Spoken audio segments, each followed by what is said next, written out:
so far, we've come up with some topics, we've written some of the topics down, and then we recorded yesterday using our phones something on each topic.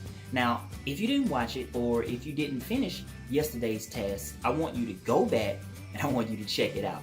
Now, to finish this, you will have to hold yourself accountable and you'll have to get it done. Now, today we're going to talk about 9 easy steps every author should use to publish and to get their book done right. And this one is going to be just a little more in depth because we have these 9 steps you need to follow anytime you're writing a book. The hard part is done now. Most of the work was done on day 2, so you can actually breathe easy now. And actually, that was the easy part. We're going to talk about 9 power tips you need to use for every book that you write. Now, these 9 steps are assuming that you're done with the first 2 exercises I mentioned to you. So let's jump right in. First, you want to proofread your manuscript backward to the front, meaning start with the last chapter first and then read the chapter before that. That's going to allow you to see if the book has congruency between chapters and the overall main goal. And this is aside from the normal proofreading you want to do. The recommendation is to read it 9 times and then proofread the way I just mentioned. Now, once it's finished, you want to get it edited by a professional. Now, although BookBaby has editing services, I don't recommend you get it with them. What I recommend is that you find someone who specializes in editing the type of book that you are publishing. Now, searching is easy enough with all the tools at your disposal today. So you want to search on Twitter or Google or even Facebook, and you want to vet them. So you want to learn all you can about them. You want to visit their website. You want to check out some of their previous work. And here's a big one. You want to ask for a sample edit because all professionals won't have a problem doing this. Then you want to narrow it down to 3 and then pick the one with the best sample edit. Now, 3 is to research. This means you want to look at keywords related to your book topic. So if you're writing a dating book, for example, you could type in top 10 dating books on Google. You want to do the same on Amazon for books. Look at the top 3 to 5 books on Amazon in your niche or on your topic and see what the covers look like, the book covers. You want to see how the titles are put together. You want to look at the descriptions, how they're written, and how they're speaking to the person reading. Chances are that you're going to start to see some similarities, and you should take notes and make yours similar to the professionals. Now, in the Books from Scratch course, I'm going to tell you about that later, I actually have a worksheet to help you organize all of this stuff. Now, here's the next thing. You want to get the book in print first, because after you proofread and you've read it backwards and you have it edited, you want to get a printed copy from BookBaby for $19 and read it, because you might notice other things that you or the editor didn't catch the first time around. 5 is to not set a launch date yet.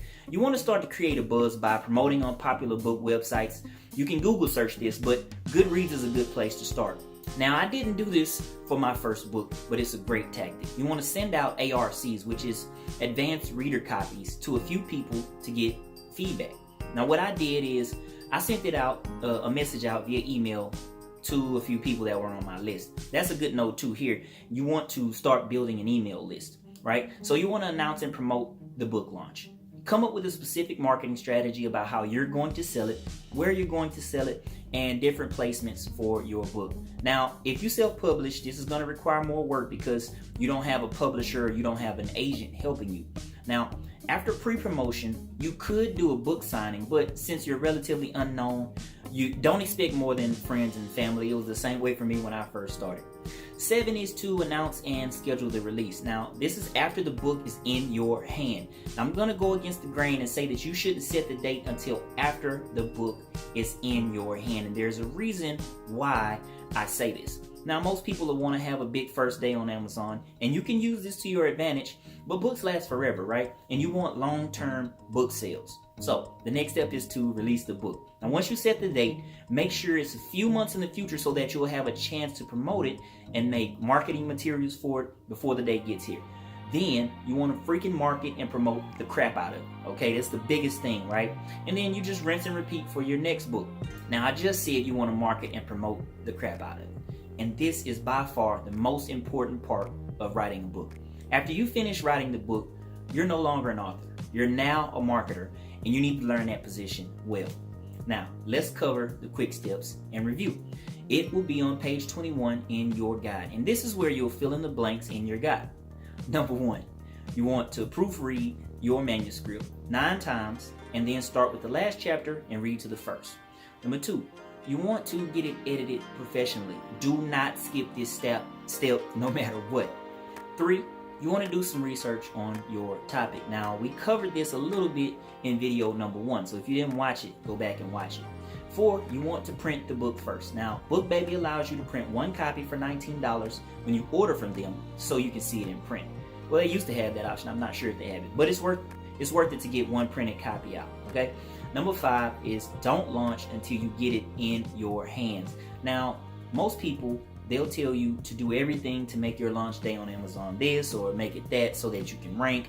But there's millions of books being released all the times, and we're playing the long game here. So, 6, you want to come up with a specific marketing strategy. Again, marketing is the most important part of the book after it's written. 7, you want to plan and schedule the release. You want to announce it at least 3 to 6 months before the launch date. Number 9, you want to market and promote the crap out of it forever.